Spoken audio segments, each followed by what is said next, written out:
Hello my friends and welcome back. Thank you very much for being with me again today. I have an article from an Ukrainian news outlet, and it's talking about latest Ukrainian achievements and the war against Russia. And they supposedly had some success in blowing up or destroying some Russian airplanes and some drones, it seems like. So let's see what these guys are talking about. This article comes from Ukrainska Pravda from September 24th, 2022. Ukrainian armed forces destroy 4 Russian aircraft, General Staff reports. Ukrainian air defense units destroyed 4 aircraft, 5 UAVs, and a cruise missile of Russian troops on Saturday. So a little bit different than what I said. I thought it was actually 1 UAV, but it was 1 cruise missiles and 5 and 4. Man, I apologize. So, quote, Ukrainian air defense units destroyed 4 aircraft. Now listen to this aircraft. Su-25, that's 1. 2 Su-30, I don't really believe that, and 1 Su-34. I don't believe that more than I believe the Su-30. 5 UAVs, very probable and possible, and a cruise missile of the occupiers. Over the course of the 24 hours, the armed forces of Ukraine have repelled Russian attacks near Petropavlinka and another 5 more settlements. To support the actions of ground troops, the Defense Forces aircraft launched 19 strikes on positions of the Russian occupiers. 14 areas of concentration of Russian occupying forces, manpower and military equipment, and 5 positions of anti-aircraft missile systems were destroyed. No HIMARS was destroyed by the Russian, and no civilians were touched. Okay, that's why you believe these articles. But I'm reporting them so you can laugh, or you can take them seriously, or just, this is what they say. I can't, confirm or deny the information here. In particular, rocket troops and artillery hit 4 control points, more than 10 areas of concentration of personnel and military equipment, 3 positions of anti-aircraft missile systems, and 4 ammunition storage sites. Losses of the Russian occupying forces are being ascertained. Oh my God, these guys are just wiping the floor with the Russian army. At the same time, the invaders launched 5 missiles and 12 airstrikes during the day. Let's see how many children they killed, carrying out 9 MLRS attacks on military and civilian facilities.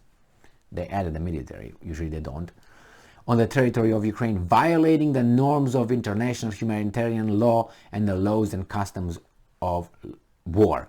Yeah, but if you put your military next to the civilian facilities, then who violated the international humanitarian law? You. And so far, I think, Amnesty International, was it? They brought the report and they said that actually Ukraine violated international law, humanitarian law. Didn't they? Because they positioned their facilities, the military facilities, in the civilian areas and in schools, right? Yeah, okay.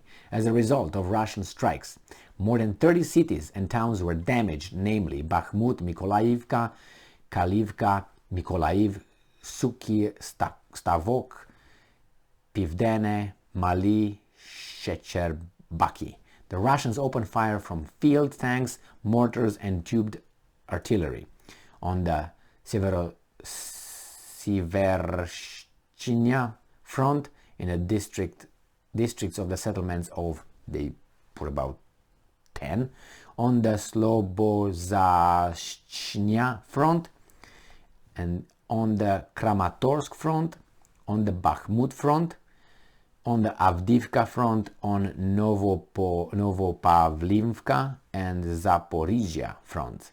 About 20 settlements were shelled. These were, and about 7 they mentioned there. On the Pivdeni Bukh front, more than 40 cities and towns along the contact line were attacked. More than 60 sorties of Russian UAVs were also recorded as they conducted reconnaissance and adjusted fire.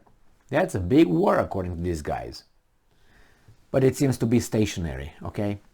Partial mobilization measures are ongoing in the Russian Federation due to the low morale and readiness of Russian citizens to participate in hostilities on the territory of Ukraine. Representatives of the...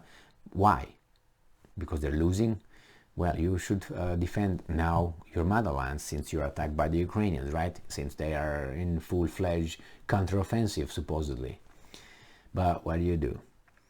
So the military establishment enlisted officials walked door to door with immediate delivery of the military enlistment offices.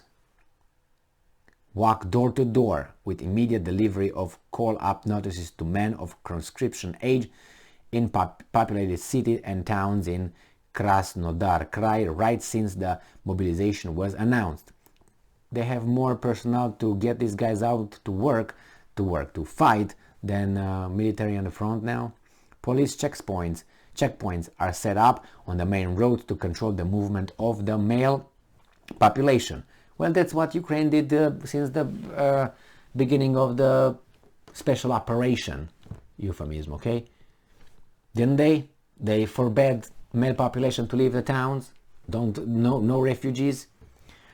After a short training in the training centers, mobilization personnel are supposed to be sent to replenish military units that suffered heavy losses during the war in Ukraine. It ain't gonna happen.